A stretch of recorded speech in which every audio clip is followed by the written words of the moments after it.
malilimutang komento at bakit? Uulitin ko, sa mga nabasa mong komento sa social media tungkol sa iyong pagsali, ano ang pinaka hindi mo malilimutang komento at bakit?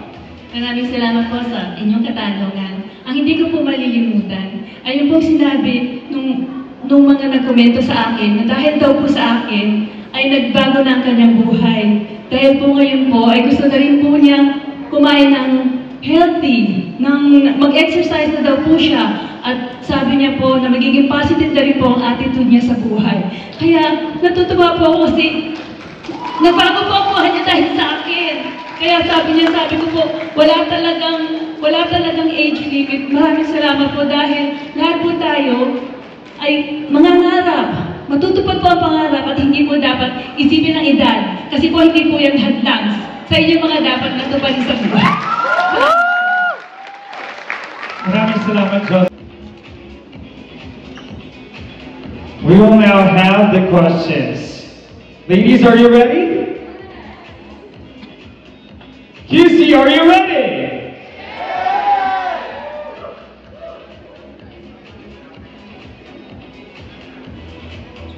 We will first have Miss Project 6, Carmel and Aquino. Magandang gabi. Kamusta ang iyong nararamdaman? Kinakabahan ako, pero na-excited din ako dahil one girl will have the stars align for her tonight. Wow!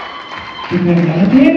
Ang iyong katanungan, Carmel, ay, alam ko mahilig ka sa beauty pageants.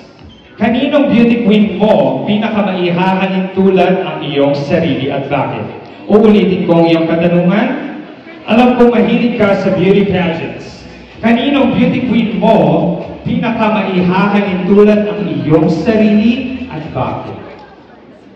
Bilang isang pageant fan, maihahalin tulad ko ang sarili ko kay Miss Pia Wurtzbach. Tulad ni Miss Pia Wurtzbach, sumali rin ako ng pageants na 3 beses, ngunit hindi ako nakapasok. Pero nandito ako ngayon, standing in front of you, para ipakita ang sarili ko sa buong universe at para may representa ang Quezon City sa Miss Universe Philippines stage. Woo! Grabe, no? Thank you so much, Project 6. Pwede ka nang bumalik sa iyong pwesto. Ang susunod nating tatanungin ay Miss Gulod, Christine Wyatt Marie Bacunawa.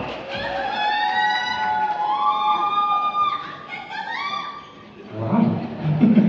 Salamat. Miss Gulod, ang iyong katanungan, isa kang financial wealth planner. Ano ang isang bagay ang kailangan gawin ng isang tao para makamit ang pinansyal na kalayaan? Uulitin ko ang iyong katanungan, isa kang financial wealth planner. Ano ang isang bagay ang kailangan gawin ng isang tao para makamit ang pinansyal na kalayaan?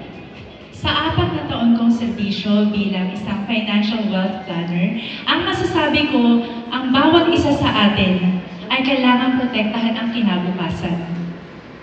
At mapoprotektahan lang natin ito ngayon. Yan lang po. Maraming salamat. Such a sweet voice. I love it. Thank you so much, Ms. Gulod. Ang pangatlo natin mga kasama ay galing sa Socorro. Let's have Ms. Socorro, Abigail Cajegas. Hello, Abby. Kamusta ka? Magandang gabi. Ang iyong katanungan, Abigail, naniniwala ka raw sa kapangyarihan ng pangarap.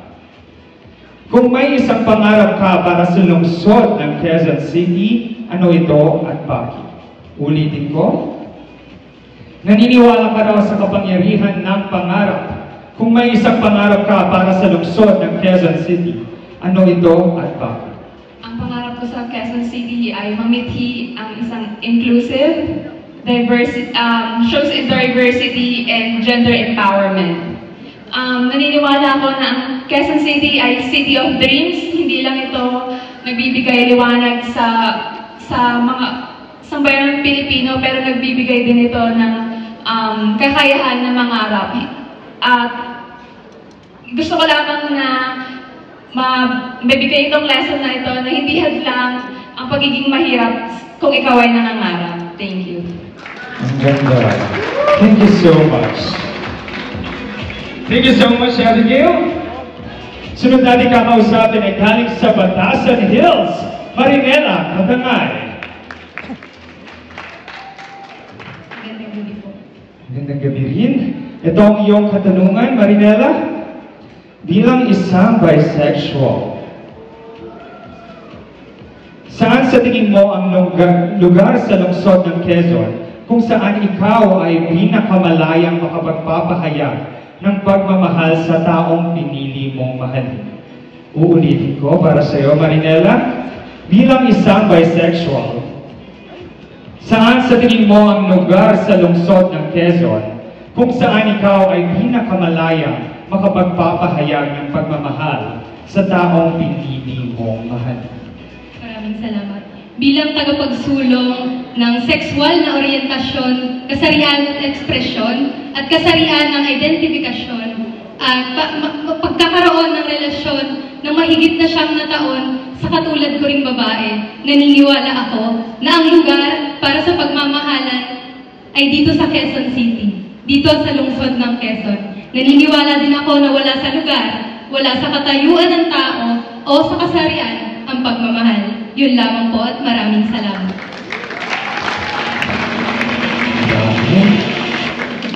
I love it, I love it. Thank you so much, Marinela. Sunod natin tatanungin, Miss Vaisa Jocelyn Cubales.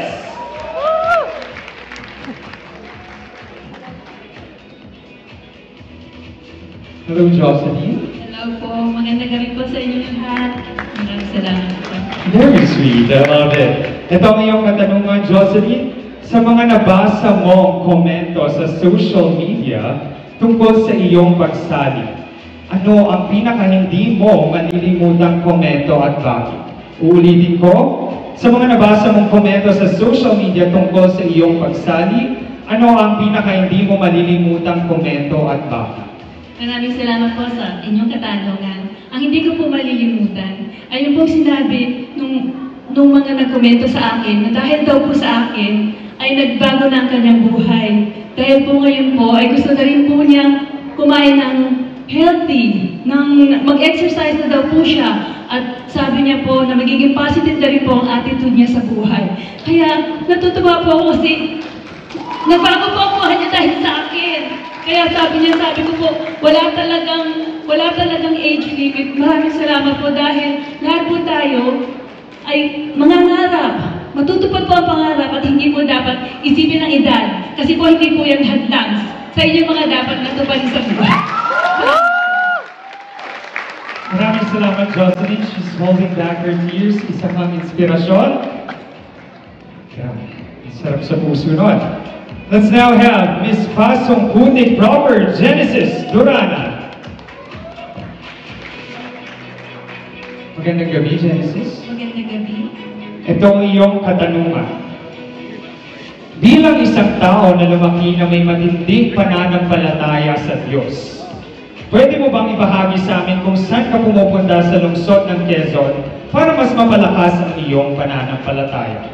Uulitin ko, bilang isang tao na lumaki na may matinding pananampalataya sa Diyos, pwede mo bang ibahagi sa amin kung saan ka pumupunta dito sa lungsod ng Quezon para mas mapalakas ang iyong pananampalataya? Ang pananampalataya po natin sa Panginoon ay wala pong pinipiling lugar, wala pong pinipiling tao, wala pong pinipiling na kung sino man.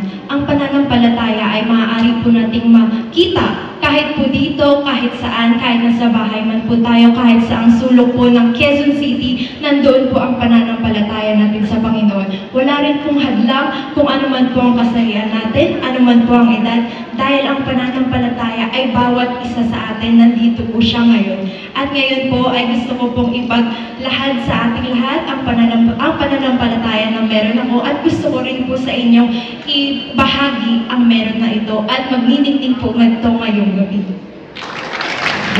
Maraming salamat, Genesis. Ang